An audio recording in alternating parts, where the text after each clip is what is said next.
In response to a growing threat from China and North Korea, Japan is set to receive lethal ship-launched Tomahawk missiles. The first missile will be installed on the Kongo-class guided missile destroyer Aegis Chokai. Earlier this year, the U.S. Navy commenced training sessions for Japan's self-defense forces on handling of Tomahawk cruise missiles.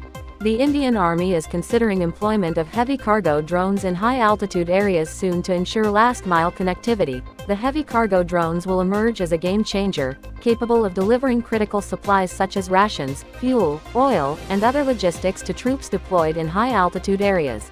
Netherlands has decided to strengthen its military support to Ukraine by sending 28 BvS-10 Viking amphibious armored vehicles to the Ukrainian armed forces. The BvS-10 Viking is an all-terrain amphibious armored vehicle designed to operate in extremely varied conditions, ranging from jungles to deserts and Arctic environments.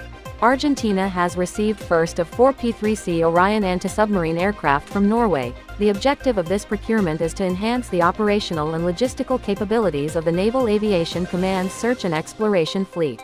The Canadian government has confirmed its plans to enhance its technological presence in the Arctic by purchasing 11 high-tech drones with deal worth $2.5 billion. The MQ-9B SkyGuardians are designed for long-endurance missions, capable of flying for over 28 hours over distances up to 7,200 kilometers, allowing the Canadian Armed Forces to conduct extensive surveillance operations using a variety of sensors.